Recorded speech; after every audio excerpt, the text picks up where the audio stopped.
બોટાદ જિલ્લાના રાણપુર શહેરમાં લીંગડી 3 રસ્તા પાસે ગેરકાયદેસર દબાણને પગલે સ્થાનિક તંત્ર દ્વારા દબાણ હટાવવાની કાર્યવાહી હાથ ધરી હતી। દબાણકર્તાઓને અગાઉ નોટિસો પાઠવવામાં આવી હતી।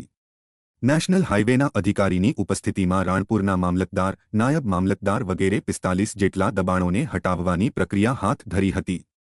અનેક લોકો દ્વારા સ્વૈચ્છિક દબાણો દૂર કરવામાં આવ્યા હતા। પોલીસના બંદોબસ્ત સાથે આ કામગીરી હાથ ઉપર લેવાઈ હતી।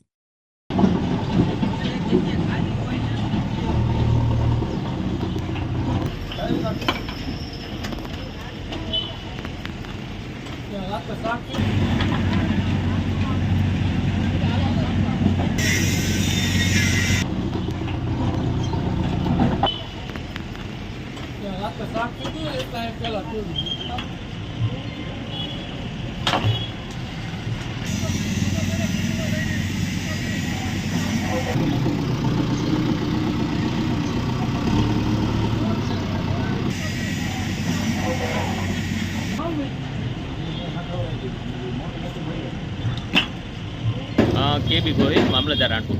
आज नेशनल हाईवे राणपुर थी લીંબડી જે નેશનલ હાઈવે છે એ રોડ ઉપરના દબાણોને કાર્યપાલક નેશનલ હાઈવે દ્વારા નોટિસ આપી અને જાણ કરવામાં આવેલી હતી કે લીંબડી હાઈવે ઉપર જે તમારા દબાણો છે એ સ્વૈચ્છિક દૂર કરવા એમને 3 નોટિસ આપવામાં આવેલી હતી દબાણદારોને, જેમાંથી 50-60% દબાણો સ્વૈચ્છિક રીતે દૂર કરી લેવામાં આવ્યા હતા। જ્યારે અમુક દબાણો બાકી હતા એ 40થી 45 દબાણો જે દુકાનો કાચી દુકાનો હતી, ઓટલા હતા, એ બધું દબાણ દૂર કરવાની આજે ટ્રાય રાખવામાં આવેલી હતી। કાર્યપાલક નેશનલ હાઈવેની ટીમ અમારી સાથે છે, જીબીની ટીમ સાથે છે, પોલીસ પ્રોટેક્શન પણ લેવામાં આવ્યું છે।